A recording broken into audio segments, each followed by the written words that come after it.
when you're 18, 19, 20, 18 to 25, do not fucking party. Like here and there, yes, here and there, yeah, but guys do it completely wrong.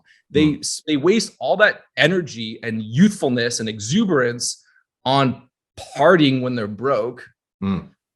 And then when they're 26, they stop. Yeah. And then, you know, if you flip the script, if you just focus on, if you find a mechanism to really to do, you know, for you, it's been YouTube and then launching your businesses. For me, it's been something quite similar. But if you find a mechanism, like be hyper focused in your early 20s.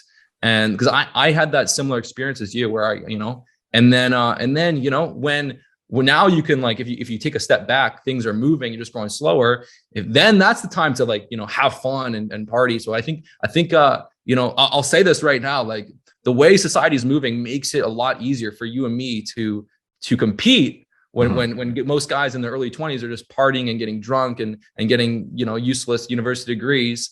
And then, you know, and again, it's easier to, as a man, it's easier to be broke and not have money to spend when you're, you know, 22. When you're 30, you don't want to have to, like, not spend any money.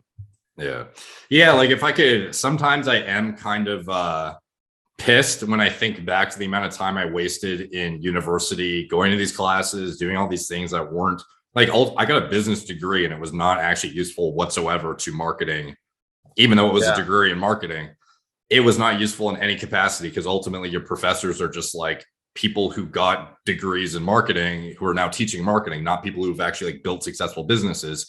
So, like, in hindsight, if I started what I was doing in my earlier to mid 20s, if I started at like fucking 18 or 19 and didn't go to university at all, I'm like, damn, like, maybe I could be where I am now, like at 24 or 25. You could have had 4 years of partying. So at the same time, it's kind of interesting though, because, like, I think a lot of people have a misguided idea or perception of what is a resourceful use of time to, like, get chicks or something, like going to the club and, like, blowing money on drinks.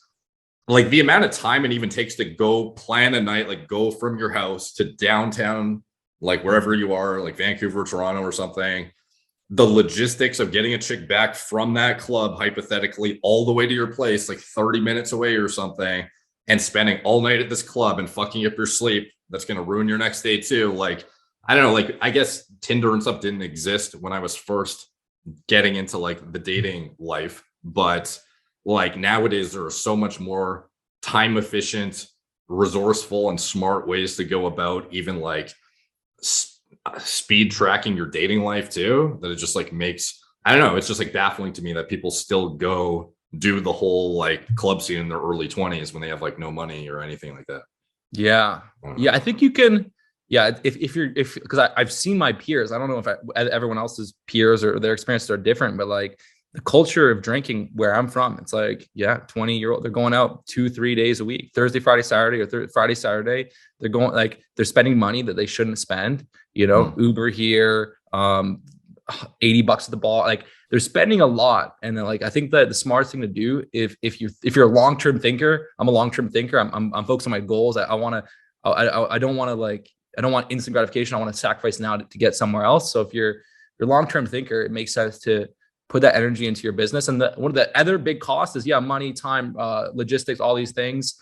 But the other big cost is, like, you know, I didn't notice this when I was younger, but, like, if you are, one kind of big day of drinking can just affect your next day, and, you know, and just it slows you down. You might not notice it that day, but, like, you know, if you're getting hammered once a week or twice a week, if you're getting drunk once or twice a week, the difference in success you experience is it just changes it. You know, the guy that gets drunk kind of just stays the same, makes maybe some little improvement, kind of just maintains the same. Whereas the guy that does it, like, when I was on my biggest growth curve, I would drink, but, like, just maybe 2 or 3 drinks and I'd stop, and then I was essentially sober.